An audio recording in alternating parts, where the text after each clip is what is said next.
estamos a 2300 metros de altura, después de subir desde Poncebos y superar 2000 metros de desnivel.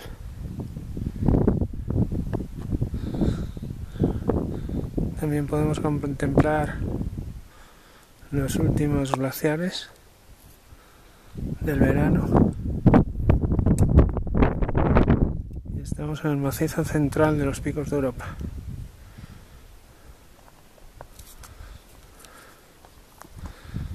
Estamos en medio de ninguna parte.